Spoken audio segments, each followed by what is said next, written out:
Hello बच्चों, I am Rashmi your maths teacher. तो आज इस वीडियो से हम स्टार्ट कर रहे हैं क्लास 11 का चैप्टर नंबर 10 जो कि है हमारा स्ट्रेट लाइंस, या इसको आप कोऑर्डिनेट ज्योमेट्री भी कह सकते हो। तो हम अभी इस वाले वीडियो में 10.1 से रिलेटेड एक्सरसाइज से रिलेटेड जो भी इंट्रोडक्शन पार्ट है वो इस वीडियो में यहाँ पे पढ़ेंगे। तो देखो, कोऑर्डिनेट ज्योमेट्री आपने 9th में भी पढ़ा है, कोऑर्डिनेट ज्योमेट्री आपने 10th क्लास में भी पढ़ा है।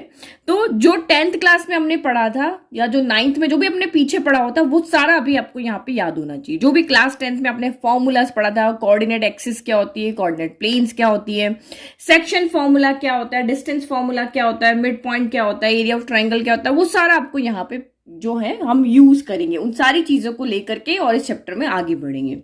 तो देखो, कोऑर्डिनेट ज्योमेट्री एक्चुअल में क्या होता है, तो ये दो चीज का कॉम्बिनेशन होता है। किस चीज का? दो चीज का। एक तो आपका होता है एलजेब्रा और दूसरा होता है आपका ज्योमेट्री। तो इसमें दोनों पार्ट यहाँ पे आते हैं जिसको हम यहाँ सॉल्व करते हैं। ठीक है, तो थोड़ा सा क्लास 10 का यहाँ पे देख लेते हैं। तो ये देखो, ये आपकी यहाँ पे ये प्लेन है, ये कोई भी एक प्लेन है, हम इसको एक्स वाई प्लेन कहते हैं क्योंकि इसमें एक्स एक्सिस है और यहाँ पे ये आपकी वाई एक्सिस है।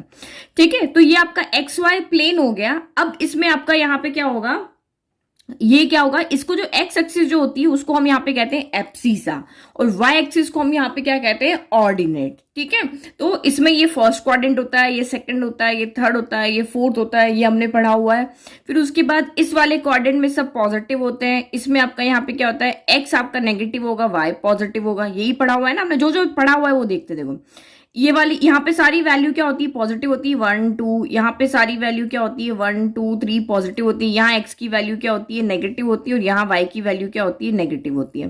तो यहाँ पे दोनों पॉजिटिव होते हैं, यहाँ एक्स नेगेटिव होता है, वाई पॉजिटिव होता है। इस क्वाड्रेंट में एक्स भी नेगेटिव और वाई भी नेगेटिव, और यहाँ पे आपका क्या होता है, एक्स पॉजिटिव वाई नेगेटिव होता है। एक तो ये चीज हमने पढ़ी हुई है। ठीक है, फिर उसके बाद हमने यहाँ पे क्या पढ़ा हुआ है, हमने डिस्टेंस बिटवीन कोई भी दो पॉइंट, इस प्लेन के अंदर कोई भी दो पॉइंट आपको दिए हुए हैं। लेट के मैं यहाँ पे ले लेती हूँ, ये दो पॉइंट मुझे दिए हुए हैं। एक पॉइंट मुझे यहाँ ए दिया हुआ है, एक पॉइंट मुझे यहाँ पे बी दिया हुआ है। तो लेट ए के कोऑर्डिनेट है x1 y1, बी के कोऑर्डिनेट मेरे पास है x2 y2। तो इन दोनों पॉइंट के बीच में डिस्टेंस अगर आपको फाइंड करनी है तो कौन सा फॉर्मूला हम यहाँ पे यूज करेंगे। तो देखो, इन सब फॉर्मूला जो अब 10th क्लास के फॉर्मूला जो यहाँ पे हम देख रहे हैं उन सब का डेरिवेशन आपको क्लास 10th के वीडियो में मिल जाएगा, क्योंकि आप सभी 10th वहीं से पढ़ के मेरे साथ 11th में आए हो। तो ये आपको पूरा अच्छे से डेरिवेटिव करके ये फॉर्मूला कैसे बना है, क्योंकि डेरिवेशन फॉर्मूला का एग्जाम में नहीं आता है, बट आपको फिर भी एक जनरल नॉलेज के लिए देखना है कि एक्चुअल में फॉर्मूला कैसे बना है। तो आप क्लास 10th में जाके 7 चैप्टर के वीडियोस देख लेना, इंट्रोडक्शन वीडियोस ऑन लो। तो वहां पे आपको ये चीज वहां पे अच्छे से एक्सप्लेन कर दी। यहाँ मैं सिर्फ आपको फॉर्मूला दिखा रही हूँ, क्योंकि इस चैप्टर में हमारा यही काम है, फॉर्मूला याद करना है और फॉर्मूलाज को अप्लाई करना है। बस इसके अलावा हमारे पास यहाँ पे कोई काम नहीं कि फॉर्मूलाज का डेरिवेशन आएगा।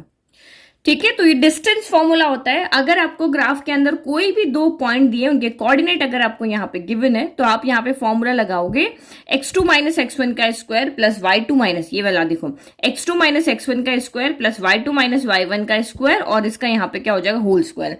तो फिर आपके माइंड में ये क्वेश्चन आता है कि मैम x1 किसको लें और y1 किसको लें, x2 y2 किसको लें। तो आप किसी को भी ले सकते हो, क्योंकि जैसे आप यहाँ पे देखो, कोऑर्डिनेट अगर आपके x1 y1 है, तो देखो मैंने एग्जांपल लिया कि ये पॉइंट से P पॉइंट ये है, Q पॉइंट ये है, आपको इन दोनों के बीच में डिस्टेंस फाइंड करनी। तो आपकी मर्जी है कि आप इसको x1 y1 ले लो और इसको आप x2 y2 ले लो। ठीक है, या फिर आप इसको x1 y1 ले लो, इसको x2 y2 ले लो, कोई फर्क नहीं पड़ रहा, क्योंकि यहाँ स्क्वायर है, पॉजिटिव आएगा तो उसका स्क्वायर भी सेम नंबर आएगा और नेगेटिव आएगा तो उसका स्क्वायर भी यहाँ पे सेम आएगा। तो x2 माइनस x1 करो तो 3 माइनस यहाँ पे क्या हो जाएगा, 6 हो जाएगा। तो 3 माइनस 6 करो या 6 माइनस 3 करो, स्क्वायर करके आपका यहाँ पे 6 में से 3 गया तो 3 आया। तो प्लस 3 का स्क्वायर भी 9 होगा और माइनस 3 का स्क्वायर भी आपका यहाँ पे क्या होना है, 9 होने वाला है। फिर y2 माइनस y1 तो 0 माइनस माइनस 4, तो ये 0 प्लस 4 का स्क्वायर हो जाएगा। तो ये आपका कितना हो गया, यहाँ पे माइनस 3 का स्क्वायर, माइनस 3 का स्क्वायर 9 होता है, 4 का स्क्वायर 16 होता है, तो ये हो गया रूट 25 हो गया। तो जब ये रूट से बाहर आएगा तो आपका यहाँ पे 5 आएगा। अब कहोगे कि मैम प्लस माइनस क्यों नहीं आया, यहाँ पे रूट है तो प्लस माइनस आना चाहिए, लेकिन डिस्टेंस कभी भी नेगेटिव नहीं होती है। तो डिस्टेंस हमेशा आपकी यहाँ पे क्या आएगी, पॉजिटिव आएगी, और कोई ना कोई यूनिट उसकी यहाँ पर होगी। तो नहीं दिया है तो हमने यूनिट लिख दिया। तो इजीली समझ में आ गया। डेरिवेशन आपको क्लास 10 के वीडियो में जाकर के देख लेना है। तो सेक्शन फॉर्मूला क्या होता है, देखो डिस्टेंस फॉर्मूला में किन्हीं भी दो पॉइंट के बीच में आप डिस्टेंस फाइंड कर सकते हो। जब भी कोई क्वेश्चन आपका आएगा तो आपको वहां पे ये नहीं होगा कि आपकी डिस्टेंस फाइंड करो, आपको कहेंगे पी क्यू फाइंड करो, तो आप वहां पे आइडिया लगाओगे कि पी क्यू फाइंड करना मतलब पी से क्यू के बीच की डिस्टेंस फाइंड करनी है, तो डिस्टेंस फॉर्मूला लगाना है। नाउ सेक्शन फॉर्मूला यहाँ पे क्या होता है, इससे हमें कोऑर्डिनेट्स पता चलते हैं। किसके, तो देखो ये एक लाइन है जिसका पी पॉइंट x1 y1 है, क्यू पॉइंट x2 y2 है। अब एक और कोई लाइन यहां से पास हो रही है जो इस लाइन को दो पार्ट में डिवाइड कर रही है, तो वो रेशियो यहाँ पे m/n है। तो अब आपको यहाँ पे बताना है कि ये जो लाइन है जो PQ को टू पार्ट में डिवाइड करी है, m/n रेशियो में डिवाइड करी, तो वो कौन से पॉइंट पर डिवाइड करी है, तो इस पॉइंट के कोऑर्डिनेट जो है वो हम इस सेक्शन फॉर्मूला से फाइंड कर सकते हैं। तो वो सेक्शन फॉर्मूला हमारा यहाँ पे क्या होगा, तो बहुत सिंपल है इसको याद करने का तरीका। तो आपका यहाँ पे देखो, उसको हम यहाँ पे लिखेंगे इसके यानी कि ये वाला जो कोऑर्डिनेट है r, इसके कोऑर्डिनेट यहाँ पे क्या हो जाएंगे, m/x2, इधर वाले को इधर के पास जाना है, इधर वाले को इधर के पास जाना है, तो mx2, तो यहाँ पे आपको ध्यान रखना है mx2 plus nx1 divided by m plus n हो जाएगा, फिर my2 plus ny1 divided by आपका m प्लस यहाँ पे क्या हो जाएगा, n हो जाएगा। तो आप किसी को भी x1 y1 किसी को भी x2 y2 यहाँ पे ले सकते हो। तो सेक्शन फॉर्मूला से हम कोऑर्डिनेट्स पता करते हैं, डिस्टेंस फॉर्मूला से हमें डिस्टेंस आती है। इस पॉइंट के हमने कोऑर्डिनेट निकालने थे ना, तो ये हम यहाँ से निकाल लेंगे। नाउ नेक्स्ट देखो मिड पॉइंट फॉर्मूला। तो मिड पॉइंट फॉर्मूला क्या होता है, यहाँ पर सेम यही सेक्शन फॉर्मूला, लेकिन इसमें कंडीशन लगा दी है कि अगर ये जो लाइन है, ये जो आपका पॉइंट है, ये इस लाइन को इक्वल रेशियो में डिवाइड कर रहा है, यानी कि 1:1 में कर रहा है, या m/m में कर रहा है, तो फिर आप यहाँ पे क्या हो जाएगा, ये इसका क्या हो जाएगा, मिड पॉइंट हो जाएगा। अगर ये बिल्कुल इसके बीच से पास होके जा रहा है, यहाँ पे इसका रेशियो इक्वल है, यहां से यहां तक 1 है और यहां से यहां तक भी 1 है, तो यही कोऑर्डिनेट आपके x1 प्लस x2/2 हो जाएंगे और y1 प्लस y2/2 हो जाएंगे। तो कैसे देखो, m और n की, अगर मैं कहती हूँ कि ये पॉइंट इसको 1:1 रेशियो में डिवाइड कर दो, m और n की जगह 1 रख दो, तो 1 × x2 हो गया, 1 × x1 हो गया, तो x2 प्लस x1 हो गया और नीचे 1 + 1, तो ये आपका 2 हो गया। ठीक है, तो ये मिड पॉइंट फॉर्मूला आपका हो गया कि अगर किसी केस में m = n हो जाता है, इसी फॉर्मूले के अंदर ये कंडीशन है, m = n हो जाता है, दैट मीन्स ये जो इस पार्ट में इसको डिवाइड कर रहा है, यार इस PQ का क्या होगा, मिड पॉइंट होगा। तो आप m = n करके यहाँ पुट करके सॉल्व करोगे तो यही आ जाएगा। सेम डेरिवेशन आपको यहाँ पे क्लास 10 के वीडियो में मिल जाएगा। नाउ नेक्स्ट लास्ट फॉर्मूला देखो। तो जो लास्ट फॉर्मूला है एरिया ऑफ ट्राइंगल, तो किसी भी ट्राइंगल के इसी एक्सिस के अंदर आपका यहाँ पे ग्राफ पेपर के अंदर अगर आपको 3 पॉइंट्स आपको यहाँ पे दिए हुए हैं, ए के कोऑर्डिनेट दिए हुए, बी के दिए हुए हैं, सी के दिए हुए हैं, तो अगर आपको उसका एरिया फाइंड करना है तो ये फॉर्मूला आपका यहाँ पे लगेगा। तो ये फॉर्मूला आपका बहुत सिंपल है, एक अरेंजमेंट वाला फॉर्मूला भी मैंने आपको वहां पे बताया था क्लास 10th में, तो बस ये याद रखो 1 2 3। तो देखो 1 x1 पे आ गया तो y2 - y3 हो गया, अगर 2 आपका x2 पे आ गया है तो y3 - y1 होगा, अगर 3 आपका x3 पे आ गया है तो y1 - y3 होगा। ये बस ये साइकिल आपको यहाँ पे आने, ये आ गया, देखो x1 यहाँ पे आया ना, तो देखो y2 - y3 आया, फिर x2 आ गया तो y3 - y1 आया, और अगर x3 आ गया तो y1 - y2 आएगा।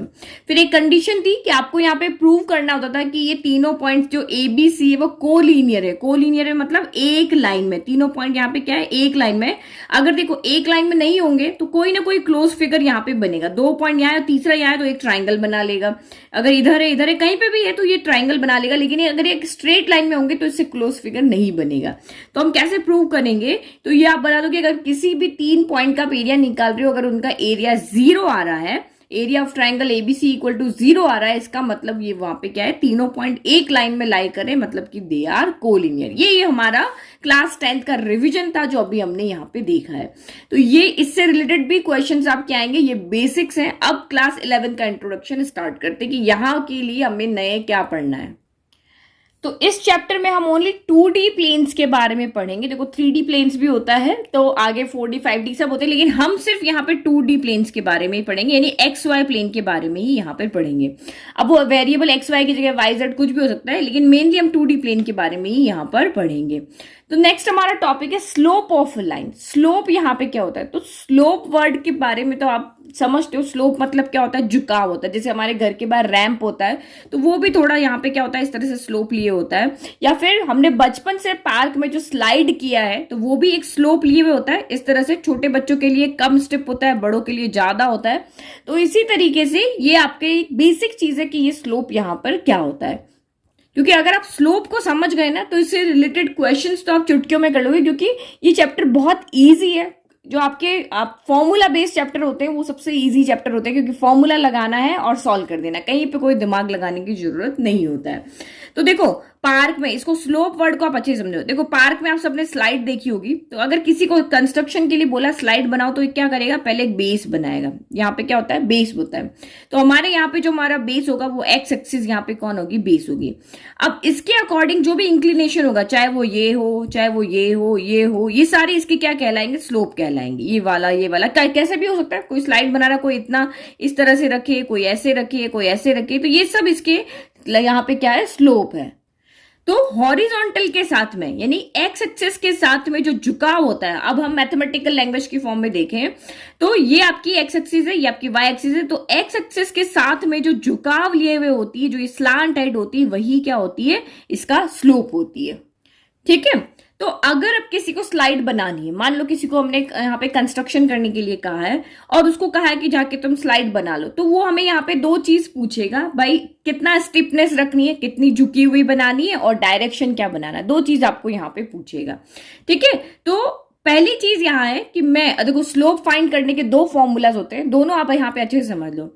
पहली चीज तो यहाँ पे ये कि मुझे ये थीटा बता दे, क्या बता दे, ये थीटा बता दे, यानी कितना झुकाव रखना है। तो ये एंगल के फॉर्म में बता दे कि भाई तुम्हें ये हॉरिजॉन्टल, देखो बेस तो ग्राउंड पे भी हॉरिजॉन्टल ही होगा, तो वो कहेगा कि आपको 45 डिग्री एंगल पे झुकी हुई बनानी है, और डायरेक्शन जो भी आपको बता देगा, क्योंकि हमारे जो मैथमेटिकल लैंग्वेज के अंदर डायरेक्शन का बहुत बड़ा रूल है, तो इसीलिए मैं कह रही हूँ। तो ये अगर आपको ये एंगल दे दे कि भाई इस एंगल पे आपको बनानी है, तो आप इजीली जाके बना दोगे भाई ये 45 डिग्री का एंगल होना चाहिए, और इस तरह से मैंने यहाँ पे बना दिया। तो स्टिफनेस आप उसके अकॉर्डिंग से यहाँ पे रख लोगे। ठीक है। तो अब हम मैथमेटिकल लैंग्वेज में देखते हैं। ये हमारी एक्स एक्सिस हो गई, ये हमारी वाई एक्सिस हो गई। ठीक है। अब ये कोई भी लाइन आपको यहाँ पे दी हुई, देखो यहाँ तो थीटा आपको दिया हुआ था, अब ये कोई भी लाइन आपको दी हुई है, अब आपको इसका स्लोप फाइंड करना है। कैसे फाइंड करोगे, तो पहली चीज ये है कि अगर आपको यहाँ पे थीटा दिया हुआ, तो थीटा कैसे दिया हो, ये वाला थीटा आपको यहाँ पे दिया हो। अब थीटा की एक कंडीशन है, ये लाइन एल है, कि ये एक्स एक्सिस के साथ पॉजिटिव डायरेक्शन में होनी चाहिए। आप कहोगे मैम ये वाली जो लाइन है वो एक्स के साथ जो भी एंगल बना रही है, जो भी एक्स के साथ जो भी एंगल बना रही है, वो आपका यहाँ पे थीटा होता है। वो थीटा को हम यहाँ पे क्या कहते हैं, इंक्लिनेशन कहते हैं। क्या कहते हैं, झुकाव कहते हैं। ठीक है। तो ये हमारा थीटा इंक्लिनेशन ऑफ लाइन होता है। तो ये वाला जो हमारी लाइन है, ये देखो एक्स एक्सिस के साथ ये वाला एंगल भी बना रही है, इधर से भी तो बना रही है ना, इधर से भी बना सकती है, इधर से भी बना सकती है, लेकिन हमारा जो थीटा है वो एक्स एक्सिस के साथ पॉजिटिव डायरेक्शन हमारा कौन सा होता है, क्लॉकवाइज डायरेक्शन। ये जो डायरेक्शन होता है वो हमारा पॉजिटिव डायरेक्शन होता है, और ये जो डायरेक्शन होता है वो हमारा नेगेटिव डायरेक्शन होता है। तो जो भी लाइन एक्स एक्सिस के साथ पॉजिटिव डायरेक्शन में जो भी एंगल बना रही होगी, वही हमारा यहाँ पे क्या होगा, थीटा होगा। तो अब ये एंगल आपको पता है, तो इस लाइन का आप स्लोप कैसे फाइंड करोगे, तो जो भी थीटा होगा उसका tan थीटा फाइंड कर लो, वो आपका स्लोप आ जाएगा। क्या कर लेंगे हम, जो भी आपको यहाँ पे एंगल दिया, 45 दिया है, 30 दिया है, 60 दिया है, आपको जो भी एंगल यहाँ पे दिया है उसका आप tan थीटा में वैल्यू फाइंड कर लो। जैसे tan 45 क्या होता है, 1 होता है, तो आप कह दोगे कि भाई ये जो स्लोप, ये जो लाइन L है, इसका स्लोप 1 है। tan 30 कह दोगे तो 1/√3, tan 60 कह दोगे तो √3। इस तरह से आपका यहाँ पे क्या हो जाएगा, स्लोप हम यहाँ पे इजिली बता देंगे। लेकिन वो सिर्फ किस में आएंगे, साइन कॉस tan, बाकी कुछ नहीं होगा, साइन कॉस नहीं होगा, ओनली इस थीटा का क्या होगा, tan कर दो, इसके आगे tan लगा दो और ये कर दो, ये जो भी वैल्यू होगी वो हमारा यहाँ पे क्या होगा, स्लोप होगा। ठीक है। तो थीटा देखो मैं आपको बताऊं कि tan थीटा क्यों होता है, अभी आप समझो, छोटी छोटी टर्म समझो, क्योंकि हमारे एमसीक्यूज क्वेश्चन इस बार ज्यादा आने वाले हैं। तो यहाँ पे थीटा क्या होता है, थीटा वो एंगल होता है जो लाइन एल के साथ में पॉजिटिव डायरेक्शन में एक्स एक्सिस के साथ में एंटी पॉजिटिव डायरेक्शन मतलब एंटी क्लॉकवाइज डायरेक्शन में ये एंगल बनाता है। और इसको हम थीटा को हम स्लोप नहीं कहते, थीटा हमारा यहाँ पे होगा इंक्लिनेशन ऑफ लाइन होगा। तो इस थीटा के साथ, इस थीटा के जो भी आपका थीटा है उसके आप tan थीटा अगर फाइंड कर लोगे तो वही आपका यहाँ पे स्लोप कहलाता है। तो ये हमारी डेफिनेशन क्या हो जाएगी स्लोप ऑफ लाइन की, कि if theta is inclination of line. देखो स्लोप फाइंड करने के दो फॉर्मूला है, दो तरीके हैं, पहले तो हमारा थीटा वाला है, दूसरा हमारा एक और तरीका है।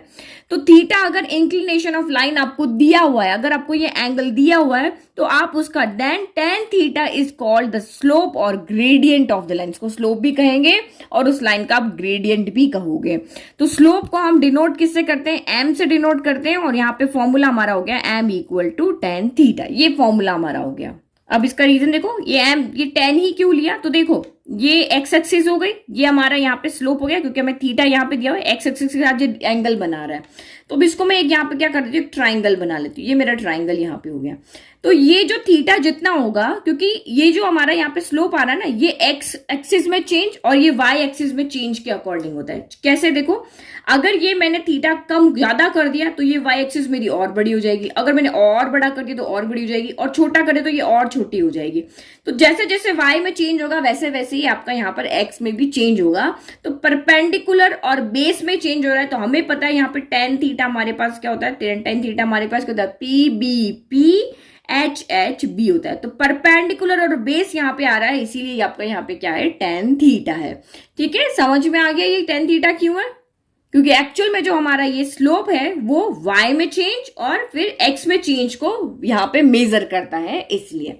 तो ये तो पहला तरीका हो गया कि मुझे अगर थीटा यहाँ पे 0 दे दिया, 30 डिग्री दे दिया, 45 डिग्री दे दिया, या फिर मेरे को 60 डिग्री दे दिया, तो ये चार अगर मुझे यहाँ पे दे दिए तो मेरा जो थीटा होगा यहाँ पे क्या होगा, फर्स्ट क्वाड्रेंट में होगा। कितना होगा, कौन से में, देखो 0 पे तो यहाँ पे एक्सिस पे होगा, 0 को एक बार हटा दो, 30 हुआ तब भी फर्स्ट क्वाड्रेंट में होगा, 45 होगा तो भी फर्स्ट क्वाड्रेंट में होगा, 60 होगा तब भी फर्स्ट क्वाड्रेंट में होगा, या और भी कोई एंगल होंगे तो भी फर्स्ट क्वाड्रेंट में होगा। 0 से 90 के बीच में जो भी एंगल होंगे तो ये थीटा मेरा जो स्लोप होगा वो फर्स्ट क्वाड्रेंट के अंदर यहाँ पर होगा।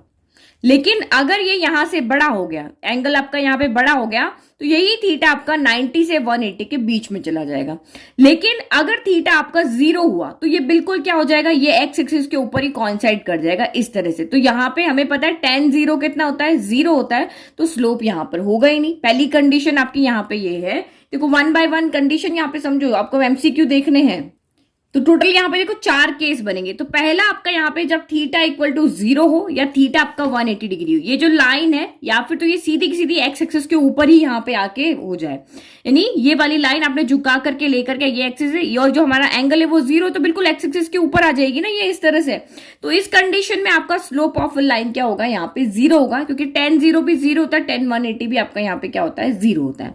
नाउ सेकंड कंडीशन यहाँ पे देखते हैं, जब थीटा हमारा 30, 45, 60 यानी 0 से बड़ा और 90 से छोटा होगा, तो इस कंडीशन में आपका थीटा यहाँ पे क्या होगा, एक्यूट एंगल होगा। और हमें पता है फर्स्ट क्वाड्रेंट में जो होता है tan थीटा पॉजिटिव होता है, तो यहाँ पे एक्यूट भी होगा और आपका यहाँ पे क्या होगा, पॉजिटिव भी होगा। तो स्लोप यहाँ पे क्या होगी, आपकी पॉजिटिव होगी।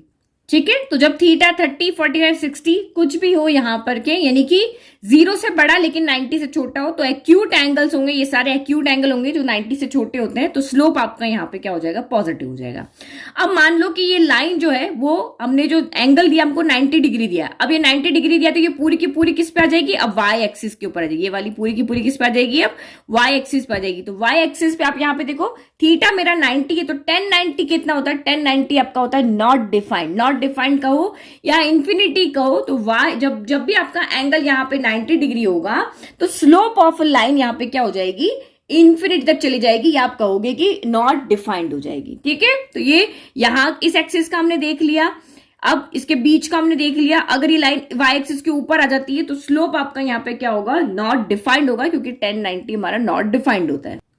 तो व्हेन थीटा इक्वल टू 90, देखो इस कंडीशन में line is parallel to x axis होगी, और इस कंडीशन में जब थीटा 90 तो line is perpendicular to x axis होगी, तो slope of a line is not defined. Why, क्योंकि जो 1090 डिग्री होता है वो आपका यहाँ पे क्या होता है, नॉट डिफाइंड होता है। सारा कुछ एंगल हमें 10 पे ही देखना है, नॉट डिफाइंड होता है।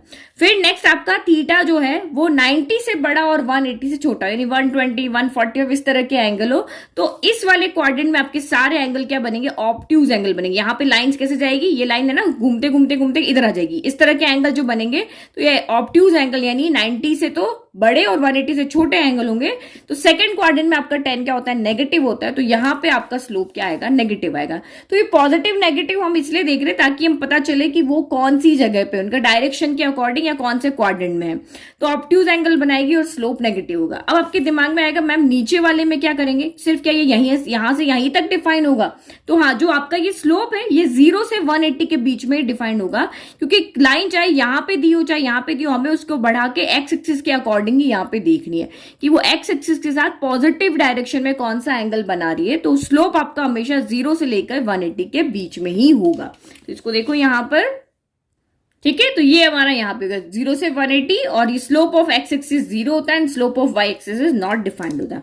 अब देखो एक दो एग्जांपल बताती हूँ मैं आपको। देखो नीचे की तरफ ये से आपको ये लाइन यहाँ पे दी हुई है, ये लाइन है। अब आपको कहा है कि इसका स्लोप फाइंड करके दिखाओ, तो ये तो कोई एक्स एक्सिस को कट कर नहीं रखी है, तो हम इसको थोड़ा और बढ़ा देंगे इस तरह से। ये हमने बढ़ा दिया, बढ़ा तो हम सकते हैं ग्राफ के अंदर, लाइन को इनफाइनाइट लाइन तक जा सकती है हमारी।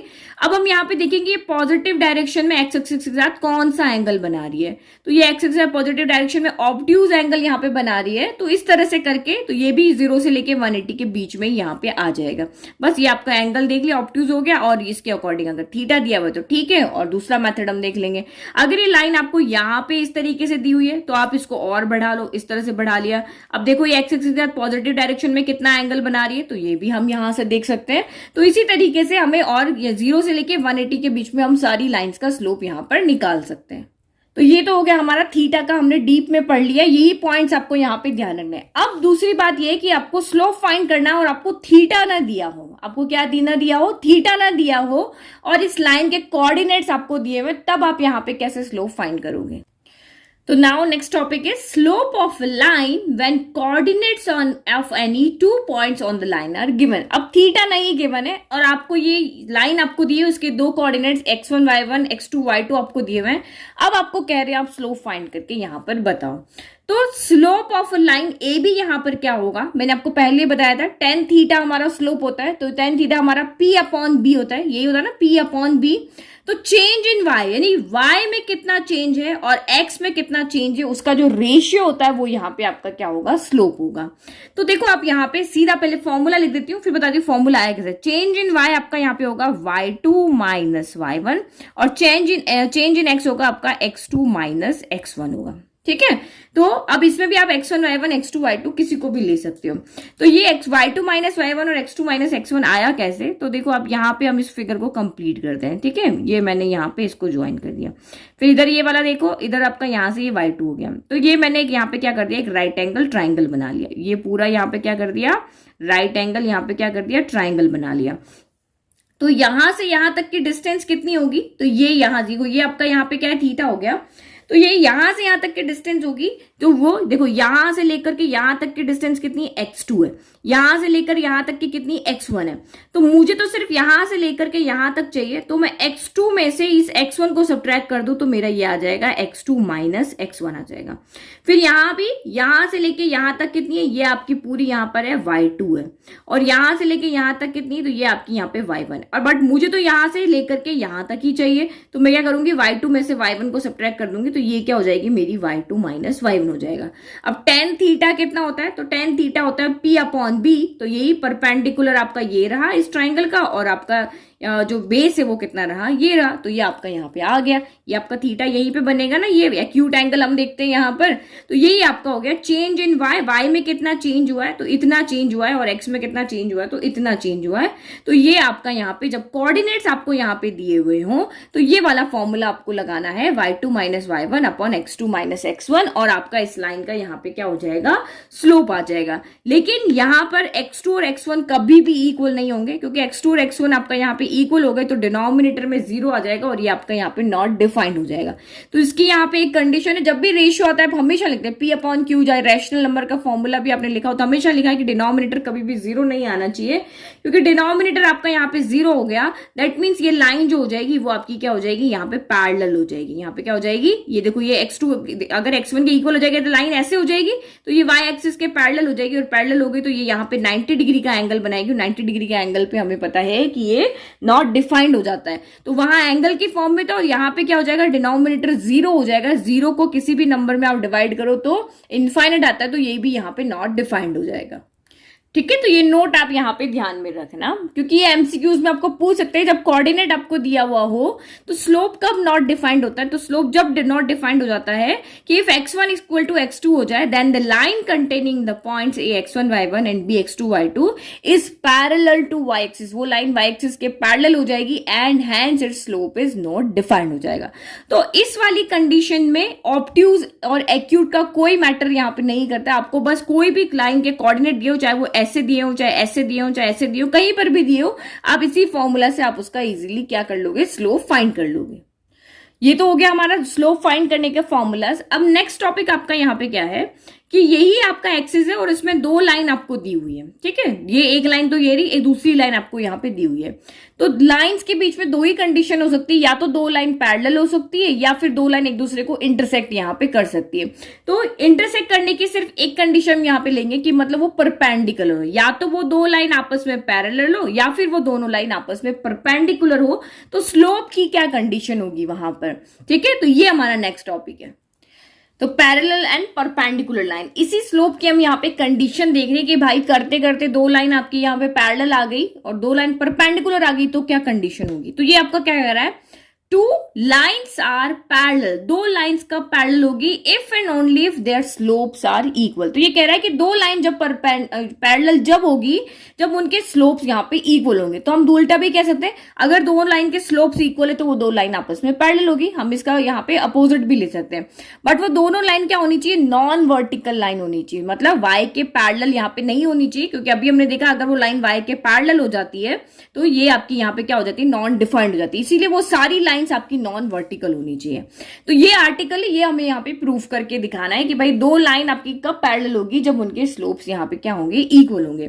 तो मैंने यहाँ पे एक ग्राफ ले लिया, एक लाइन L1 ले ली, एक लाइन मैंने यहाँ पे L2 ले ली। अब आपको इनका स्लोप निकालने तो आता है ना। ये स्लोप आपका यहाँ पे क्या होता है, जो लाइन का एक्स एक्सिस के साथ पॉजिटिव डायरेक्शन में जो एंगल बनता है वो लाइन L1 का स्लोप है। तो मैंने इसको यहाँ पे अल्फा 1 ले लिया, और L2 का भी ले सकते हैं। पॉजिटिव डायरेक्शन में एक्स एक्सिस के साथ ये जितना भी एंगल बना रहा है वो इसका स्लोप होता है। इसका अल्फा 1 ले लिया, L2 है तो इसको मैंने अल्फा 2 ले लिया कि ये एक्सिस के साथ अल्फा 1 एंगल बना रही है पॉजिटिव डायरेक्शन में, और ये L2 के साथ पॉजिटिव डायरेक्शन में अल्फा 2 एंगल बना रही है।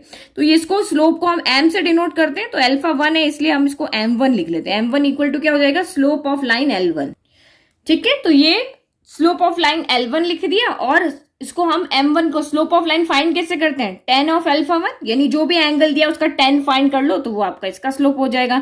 सेम आपका यहाँ पे इसका m2 लिया, m2 क्या है, स्लोप ऑफ लाइन L2, तो यानी कि ये एंगल यहाँ पे अल्फा 2, इसका tan फाइंड कर लो तो ये इसका स्लोप हो जाएगा। ये तो अभी हम पढ़कर आए ना एंगल की फॉर्म में कि जो भी एंगल दिया है उसके आगे tan लगा करके उसकी वैल्यू अगर आप फाइंड कर लेते हो तो उसका स्लोप हो जाएगा।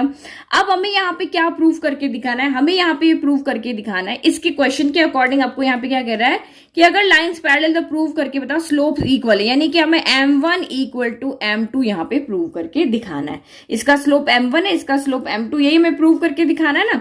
तो देखो क्लास 9th में जो हमने पढ़ा था वो देखो, अगर दो लाइन पैरेलल होती है और एक ट्रांसवर्सल उसको इस तरह से इंटरसेक्ट कर रही होती है तो करस्पॉन्डिंग एंगल्स क्या होते हैं, इक्वल होते हैं ना। ये यहाँ पे देखो, ये दो लाइन है, ये जा रही है, एक ट्रांसवर्सल इसको यहाँ पे इंटरसेक्ट कर रही है, तो ये जो करस्पॉन्डिंग एंगल्स होते हैं वो क्या होते हैं, इक्वल होते हैं। एंगल 1 इक्वल टू एंगल 2 हो जाएगा, याद आ गया। तो यहाँ पर भी ये क्या बना रहे हैं, करस्पॉन्डिंग एंगल्स बना रहे हैं जो सेम डायरेक्शन में होते हैं।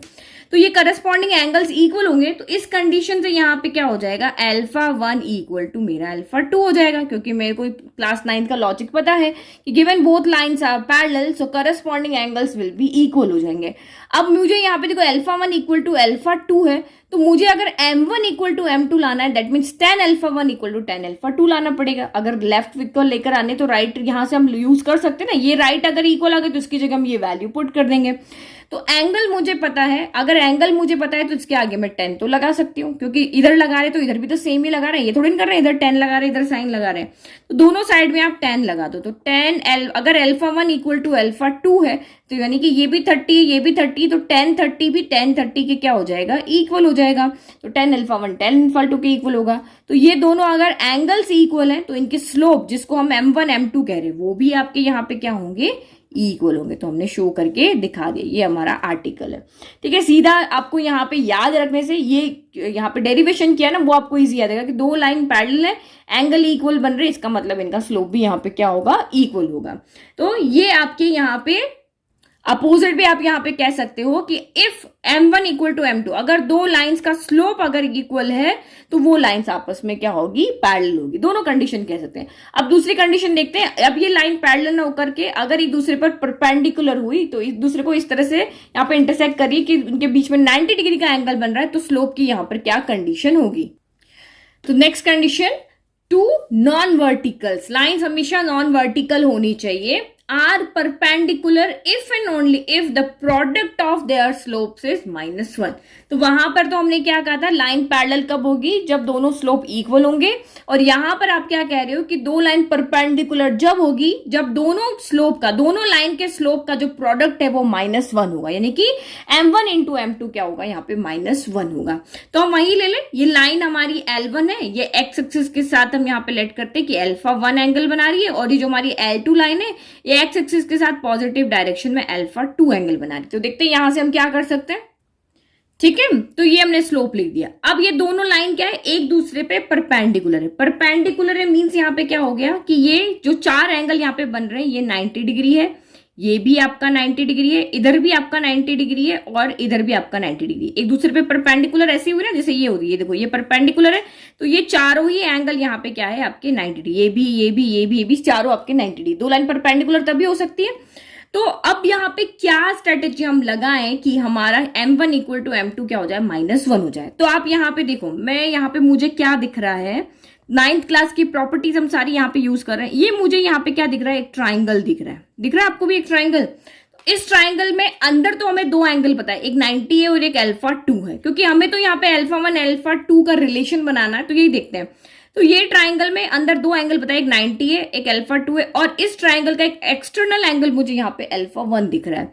तो हमें एक्सटर्नल एंगल की प्रॉपर्टी पता है कि किसी भी ट्राइंगल के एक्सटर्नल जो एंगल होता है वो उसके अंदर जो तीन एंगल है बट उसके अपोजिट जो दो एंगल है उसके सम के इक्वल होता है। 90 डिग्री प्लस α2 ये होता है। देखो फिर से देखो, यहाँ पे ये आपका एक ट्राइंगल है, कोई भी एक साइड को आप यहाँ पे एक्सटेंड कर दो, ये इसको मैंने कर दिया। तो ये वाला जो एंगल 1 होगा इस वाले एंगल को नहीं लेना है, इसके अपोजिट कौन से एंगल है, एंगल 2 है एंगल 3। तो एंगल 1 जो होगा वो एंगल 2 प्लस एंगल 3 के सम के क्या होगा, इक्वल होगा। ये हमारी एक्सटर्नल एंगल, यहाँ पे ट्राइंगल की एक्सटर्नल एंगल की प्रॉपर्टी होती है, वही हमने यहाँ पे लिखा है। तो यहाँ पे साइड में लिख दो, ठीक है। तो ये एक्सटर्नल एंगल प्रॉपर्टी हो गई किसकी, आप यहाँ पे ट्राइंगल की। अब हमें यहाँ पे m1 into m2 equal to -1 लाना है। तो m1 कौन है आपका, tan α1 है, m2 कौन है आपका यहाँ पे tan α2 है। तो बस वही, जब हमारा m1 tan α1 है तो यहाँ पे हम दोनों साइड में tan लगा ले, तो यहाँ पे tan लगाओ, देखो तो ये हो जाएगा tan α1 हो जाएगा, और यहाँ पे हो जाएगा आपका tan 90 डिग्री प्लस α2 हो जाएगा। तो याद करो चैप्टर 3 में पढ़ा है हमने, 10th में भी पढ़ा है, tan 90 प्लस थीटा कितना होता है। तो tan 90 प्लस थीटा होता है, नहीं ये हमने 90 माइनस पढ़ा है 10 में, ये हमने 11th में ही पढ़ा है। तो ये तो आपका यहाँ पे tan α1 हो गया, और tan 90 plus theta, 90 plus theta यानी ये फर्स्ट क्वाड्रेंट है, यहाँ से यहाँ तक देखो 0 से 90 तक फर्स्ट क्वाड्रेंट होता है। 90 प्लस थीटा आपका यहाँ पे इधर चला गया, तो AS, तो यहाँ पे आपका tan क्या होता है, नेगेटिव होता है। यहाँ पे आपका tan यहाँ पे थर्ड क्वाड्रेंट में पॉजिटिव होता है और फर्स्ट में होता है ना, सेकंड में आपका नेगेटिव होता है। तो ये माइनस का क्या हो जाएगा, कॉट थीटा, क्योंकि इस एक्सिस पे एंगल आपके चेंज हो जाते हैं, यहाँ नहीं चेंज होते हैं। तो ये आपका कितना हो जाएगा, माइनस का कॉट थीटा, थीटा कितना है आपका यहाँ पर α2 है। बट हमारे पास तो स्लोप है वो tan के फॉर्म में, हमारे पास यहाँ tan है बट ये तो कॉट आ गया। तो अब क्या करें, तो मुझे यहाँ पे पता है कि जो कॉट थीटा होता है वो उसको में 1/tan थीटा होता है। ये हमें पता है ना, कॉट थीटा क्या होता है, 1/tan होता है, कि मेरे पास वैल्यू tan की है तो ये tan की फॉर्म में ही आना चाहिए। तो ये हो गया tan α1 equal to minus cot को हमने लिखा 1/tan α2 लिख दिया। अब हम यहाँ से वैल्यू रख सकते हैं, tan α1 कितना है तो m1 है, फिर tan α2 कितना है तो m2 है। तो यहां से अब इसको उधर ले जाओ, तो ये हो गया m1 into m2 equal to -1। यही हमें शो करना था ना, ये हमने यहाँ पे करके दिखा दिया। ओके, अब बस इसके बाद हमारे दो टॉपिक और बचे हुए हैं। ये हमारा यहाँ पे प्रूफ हो गया कि अगर दो लाइन है जिसका स्लोप का प्रोडक्ट अगर -1 के इक्वल आ रहा है, दैट मीन्स वो लाइन आपस में परपेंडिकुलर है। और अगर दो लाइन आपस में परपेंडिकुलर है तो दोनों के स्लोप का प्रोडक्ट यहाँ पे -1 होगा। दोनों चीज आप यहाँ पे कह सकते हो। तो ये डेफिनेशन आपकी रेसिप्रोकल की फॉर्म में भी आ सकती है कि आप यहाँ पे क्या करोगे, ये वाली डेफिनेशन भी आप लिख सकते हो, क्योंकि ये इसका क्या है, रेसिप्रोकल है ना। रेसिप्रोकल मतलब 1 कर देना, जैसे 2 का रेसिप्रोकल 1/2 होता है। तो दो कंडीशन होती है, या तो दोनों का प्रोडक्ट जो है वो -1 के इक्वल है, या फिर जो एक स्लोप है ये दूसरे का नेगेटिव में रेसिप्रोकल हो। ये दोनों चीज हम यहाँ पे लिख सकते हैं। तो slopes are negative reciprocal of each other भी कह सकते हैं, और दोनों का प्रोडक्ट जो है वो -1 के इक्वल हो, ये भी हम यहाँ पे कह सकते हैं। तो ये क्या कंडीशन है, परपेंडिकुलर की। अब दो टॉपिक बचे हुए, एंगल बिटवीन टू लाइन्स और कोऑर्डिनेटिव वाला। तो नेक्स्ट टॉपिक है हमारा एंगल बिटवीन टू लाइंस। मतलब आपको यहाँ पे प्लेन के अंदर कोई भी दो लाइंस है, आपको कहेंगे कि उनके बीच का एंगल फाइंड करके बताओ। तो देखो, जब लाइन इस तरह से इंटरसेक्ट करती है ना, एक दूसरे पर परपेंडिकुलर होती है, तो एंगल आपका 90 होता है। एक कंडीशन तो यहाँ पे ये है। लेकिन अगर दो लाइन इस तरह से इंटरसेक्ट ना करे, अगर वो रैंडम कैसे भी अगर वो इंटरसेक्ट कर रही है, तो मैं यहाँ पे दो लाइन ड्रॉ करती हूँ। ठीक है, तो ये दो लाइन मैंने यहां पे ले ली। अब ये दोनों आपस में इंटरसेक्ट कर रही है, तो हमें इनके बीच में क्या एंगल बन रहा है वो हमें बताना है। तो उसका फॉर्मूला हम यहाँ पे डिराइव करेंगे। तो देखो, जब भी दो लाइन इस तरह से इंटरसेक्ट करेगी, तो यहाँ पे आपको कितने एंगल बनते दिख रहे हैं? मुझे 4 एंगल बनते दिख रहे हैं। एक एंगल ये रहा, दूसरा ये रहा, तीसरा ये रहा और चौथा ये रहा। तो 4 एंगल फाइंड करके बताएंगे। तो देखो, जब दो लाइन इस तरह से वर्टिकली इंटरसेक्ट करती, तो हमें पता है, हमने क्लास 9 में पढ़ा है कि अपोजिट एंगल्स क्या होते हैं? इक्वल होते हैं। ये एंगल 1 इस एंगल 2 के इक्वल होगा। मतलब दोनों एंगल, ये एंगल 1 है तो ये भी एंगल 1 होगा। ये 30 तो ये भी 30 होगा। और अगर आपका ये 60 है तो ये भी आपका 60 होगा। ये हमने कहां से पढ़ा था? वर्टिकली अपोजिट एंगल्स हमारे क्या होते हैं? इक्वल होते हैं। दैट मीन्स अगर आपका ये थीटा है तो ये भी थीटा होगा, और अगर ये फाई है तो ये भी फाई होगा। ठीक है, तो इसका मतलब हमें 4 नहीं, 2 एंगल फाइंड करके बताने हैं, एक थीटा और दूसरा फाई। और उसके अलावा मैं आपको कहूं, मुझे 2 भी नहीं, मुझे एक ही एंगल फाइंड करके बताना है। क्यों? क्योंकि देखो, ये स्ट्रेट लाइन है। स्ट्रेट लाइन पे आपका क्या होता है? लीनियर पेयर होता है। एक एंगल अगर आपने यहाँ पे बता दिया कि ये 30 है, तो दूसरा आपका कितना हो जाएगा? 180 माइनस 30 आप यहाँ पे कर दोगे तो ये आपका कितना हो जाएगा? यहाँ पे 150। ठीक है, तो ये आपका यहाँ पे 150 हो गया। तो हम ऐसे भी कर सकते हैं। मतलब मैं यहाँ पे एक थीटा निकाल के लेकर के आ जाऊंगी, तो 180 इस 5 अगर मुझे चाहिए तो 180 माइनस थीटा कर देंगे, तो ये मेरा 5 आ जाएगा। तो इसका मतलब मुझे सिर्फ एक यहाँ पे एंगल का फॉर्मूला बनाना है।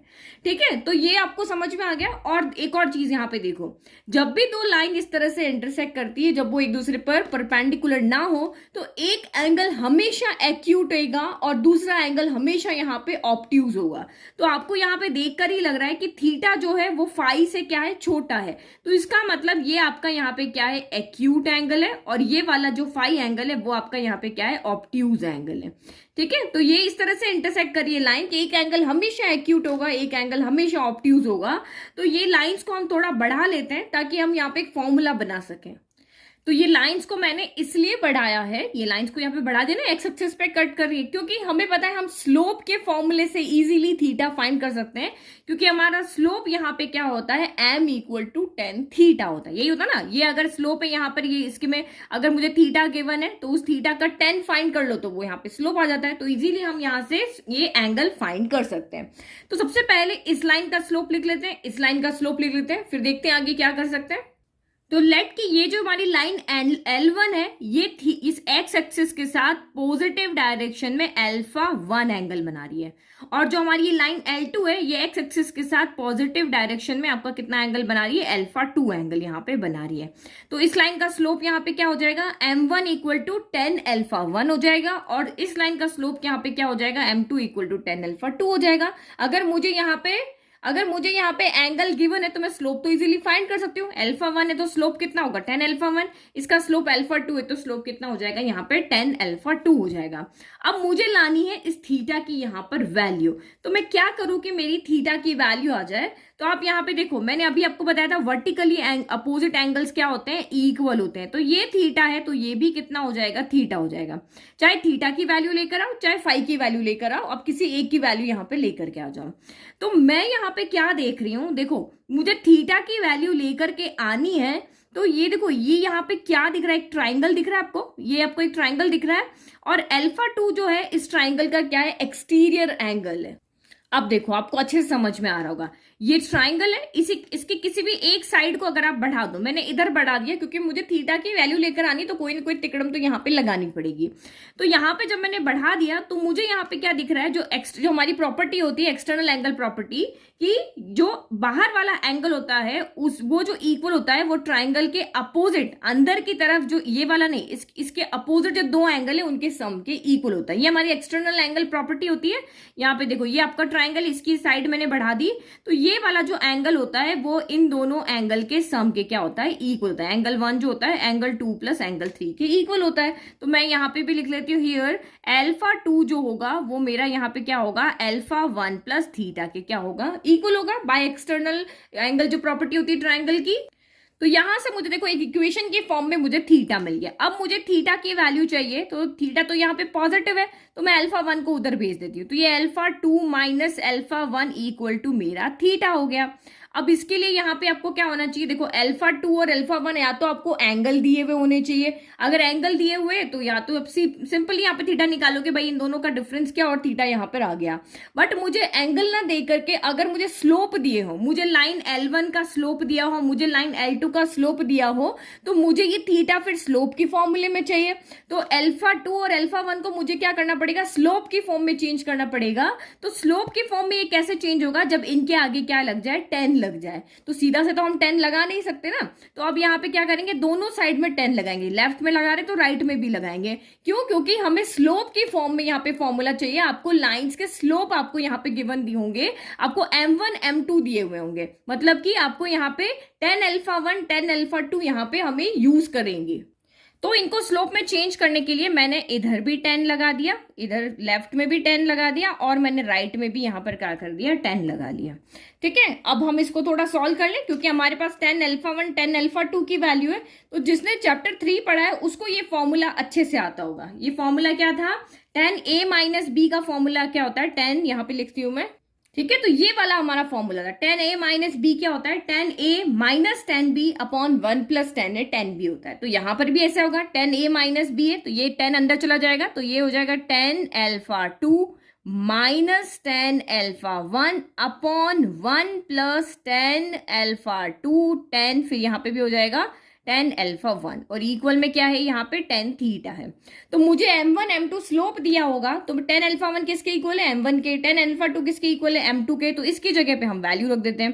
तो ये अल्फा 2 की जगह क्या हो जाएगा, m2, तो ये हो जाएगा m2 minus m1 upon 1 plus m1 m2 equal to मेरा यहाँ पे क्या हो जाएगा, 10 थीटा हो जाएगा। तो ये मेरा यहाँ पे क्या हो गया, फॉर्मूला हो गया। तो यहां से मैं m1 m2 की वैल्यू रख के इसको सॉल्व करूंगी। अगर मैंने इसको सॉल्व किया और इसका आंसर अगर 1 आ गया, तो 10 में 1 की वैल्यू क्या होती है, 45 होती है। तो 10 45 इक्वल टू 10 थीटा हो गया, मतलब थीटा इक्वल टू 45 हो गया। √3 हुआ तो अलग हो जाएगा, 1/√3 हुआ तो अलग हो जाएगा। तो इसको सॉल्व करके हम इजिली यहां से थीटा की वैल्यू निकाल देंगे। तो यहां पे सॉल्व करके हमारी जो भी वैल्यू आएगी उसको एंगल की फॉर्म में, मतलब 10 की फॉर्म में चेंज कर देंगे, और फिर हम कंपेयर करके देंगे। कभी 10 से 10 कैंसिल नहीं होता है, तो इस तरह से हमारा यहाँ सॉल्व हो जाएगा। देखो मैं इस तरफ बनाती हूँ, इसको मैंने सॉल्व किया और लेट की इसका आंसर मेरा 1 आ गया। तो 1 इक्वल टू मेरा क्या हो जाएगा, 10 थीटा हो जाएगा। अब 10 में 1 की वैल्यू क्या होती है, 10 45 डिग्री होती है, इक्वल टू 10 थीटा होता है। तो यहाँ पे ये 10 से 10 कैंसिल नहीं होता, हम कंपेयर करते हैं कि अगर ये दोनों को इक्वल होना है तो इधर 45 है तो इधर भी 45 होना पड़ेगा। तो this implies theta equal to क्या होगा, आपका 45 डिग्री हो जाएगा, और हम यहाँ पे कैलकुलेट कर लेंगे। तो देखो आप इसको जब भी सॉल्व करोगे ना, तो आपके सामने दो आंसर आएंगे। कभी तो ये आपका पॉजिटिव आएगा, कभी ये आपका नेगेटिव आएगा। तो पॉजिटिव नेगेटिव क्यों आ रहा है, तो जब आपका एक्यूट एंगल आप इसको कैलकुलेट करोगे, और जब भी आपका एक्यूट एंगल होगा 45 होगा, 30 होगा, 60 होगा, तो आपका थीटा यहां से क्या मिलेगा, आपको पॉजिटिव मिलेगा। लेकिन जैसे ही एंगल आपका ऑब्ट्यूज हो गया, यानी कि 90 से आपका बड़ा चला गया, तो ये वैल्यू आपको यहाँ पे नेगेटिव मिलेगी। तो देखो नेगेटिव वैल्यू को सॉल्व करना बहुत मुश्किल हो जाता है। देखो यहाँ पे अगर ये इसको मैंने सॉल्व किया, +1 में आके ये -1 आ गया, क्या आ गया, यहाँ पे -1 आ गया। तो वही 1 को हम 10 45 लिखते हैं, तो ये मेरा माइनस हो गया। अब देखो ये इस तरह से, अब यहाँ पे हम इसको कंपेयर नहीं कर सकते, तो इसको पहले आपको चेंज करना पड़ेगा। तो ये मैं आपको क्वेश्चन में बताऊंगी, क्योंकि जिसने चैप्टर 3 पढ़ा वो आप इजीली कर लेगा कि सेकंड क्वाड्रेंट में आपका 10 नेगेटिव होता है, तो हम इसको फिर यहाँ पे लिखेंगे 10 180 डिग्री -45 यहाँ पे लिखेंगे, और इस तरह से यहाँ पे आपका 10 थीटा हो जाएगा। तो क्योंकि 10 180 माइनस थीटा क्या होता है, माइनस का 10 थीटा होता है। तो फिर इसको जब हम यहाँ पे सॉल्व करेंगे, तो अब 10 10 सेम है, तो थीटा इक्वल टू इसको सॉल्व करो तो 135 डिग्री हो जाएगा। तो हमें इतने तामझाम में नहीं पढ़ना। अब सिंपली इसको उन्होंने क्या किया कि आप यहां से सिर्फ एक पॉजिटिव वैल्यू को लेकर के आओ, नेगेटिव वैल्यू हमें नहीं चाहिए।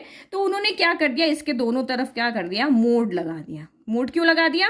क्योंकि उन्होंने कहा कि यहां से आप थीटा जो भी एंगल निकाल के ला रहे हो वो सिर्फ एक्यूट एंगल ही निकाल कर लेकर आओ, क्योंकि हमें पता है हमारे दो ही एंगल आने वाले, एक एक्यूट आने वाला, एक ऑब्ट्यूज आने वाला है।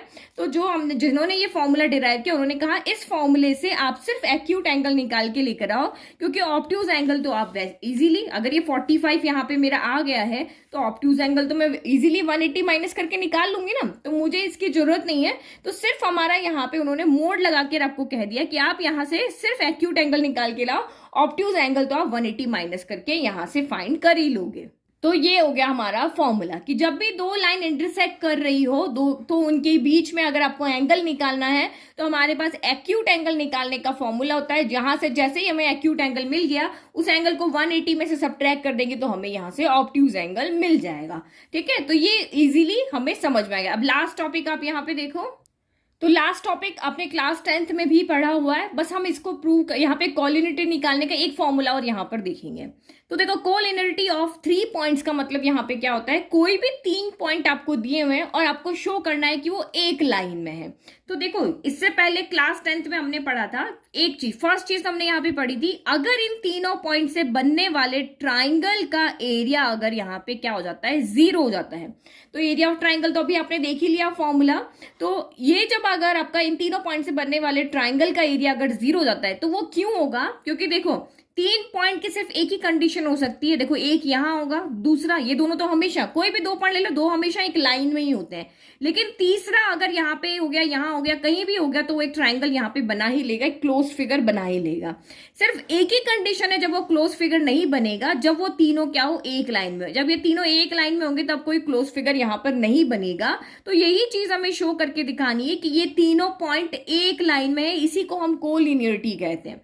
तो ये आप कैसे शो करोगे, फर्स्ट मेथड अपने क्लास 10 में पढ़ा हुआ है, area of triangle equal to 0 करना, 0 शो कर दिया, दैट मीन्स वो तीनों एक लाइन में। लेकिन यहाँ पे आप कैलकुलेशन में बहुत मिस्टेक्स करते हो, तो हम अभी जो नया मेथड देखने वाले हैं वो है हमारा स्लोप वाला मेथड, कि अगर कोई भी दो लाइन है, अगर उनका स्लोप सेम हो, ये देखो दो चीज अच्छे से समझना, यहाँ पे कोई भी, ये देखो ये 2 पॉइंट है, ये आपके यहाँ पे देखो, हाँ 2 क्या, सॉरी 3 पॉइंट है हमारे पास यहाँ पे। तो मैंने ये 3 पॉइंट यहाँ पे ले लिए, एक मेरा ऐसे बन गया, दूसरा पॉइंट मेरा यहां पे बन गया।